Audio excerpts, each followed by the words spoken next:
Now let me tell you, communication is a multifaceted activity. We all know that. We've been talking, if you will, since we were 1 year old.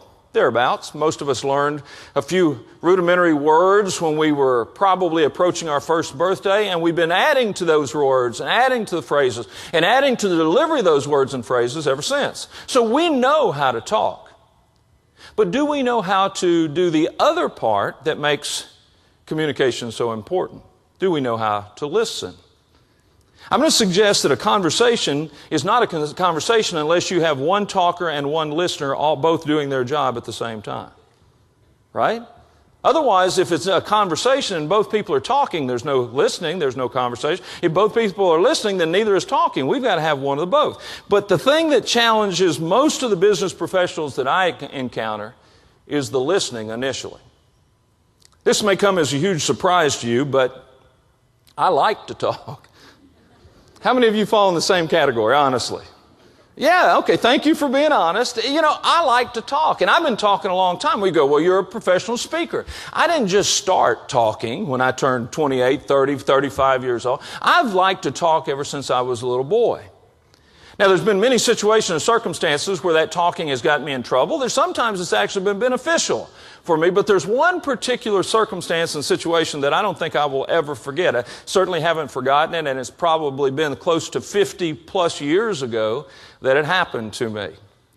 I grew up in a little rural area in western Kentucky. Any Kentuckians in the room? I met somebody in the hallway yesterday. There she is. I met her yesterday. There's a couple over here. Well, some of you may have grown up in rural environments, rural situation. And in my little town in Kentucky, Farmersville, Kentucky, if that tells you anything, my grandmother was the consummate country grandmother.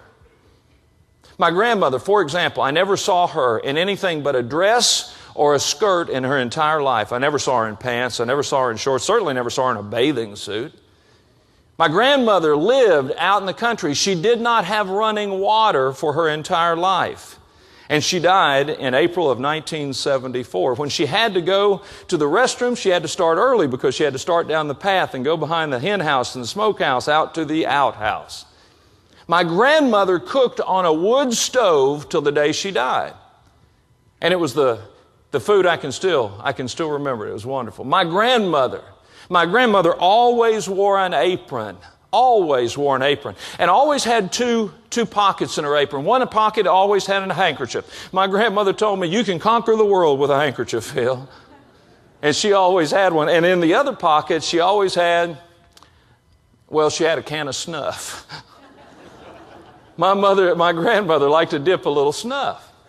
Now, let me tell you something. That was my grandmother. That's how I remember my grandmother. But the thing I remember most about my grandmother is how much she loved her grandkids. I remember one particular occasion. I was at her house, and she was making homemade biscuits from scratch. It was a process that took 30, 45 minutes, I don't know, a long time. And it was perfect because it gave us time together. And I can remember her working in that kitchen. I can remember the flour on her apron. I can remember her moving around, not so quickly because she was getting a little bit older at that time. But I remember following her, and everywhere she went, I would just talk. She didn't say 5 words in 30 minutes. And that was perfect as far as I was concerned because all I wanted her to do was listen to me. And I continued to talk as any little 5-year-old talkative boy will do until finally I remember my grandmother turning around, wiping her hands on her apron and leaning forward and saying, son, come here. Well, I didn't know what she wanted, but I knew I was about to get what I wanted, which was her full attention. Son, come here, she said. I walked over to her. I'm looking up. I'm probably about 5, maybe 6 years old at the time. And I remember she took her old gnarled fingers and put them on my shoulders and looked down. Now, I don't know how recently you've been around an older folks, but oftentimes they need someone to brace on. You know? And when I had her take a hold of my shoulders, even as a young boy, I remember thinking, well, she needs to brace. But then the next thing I realized was there was pressure on my shoulders, and she was getting down. And she was holding me to brace, but not for the reason I wanted. And eventually, she ended up in this position right here. Now, it was the first time in my young life that my grandmother and I had ever been, what? eye to eye, on the same level, if you were. Now, I didn't understand this at the time. I didn't know what was happening, but I liked it. I liked it. I can even remember as a young boy thinking, this is special. Pay close attention. May not happen again. And as my grandmother's holding my shoulders, as she's looking deep into my eyes and as I'm returning that gaze, she said something to me some 50 plus years ago that I have never forgotten that I'm about to share with you now. She looked in my eyes and she said, "Shut up!"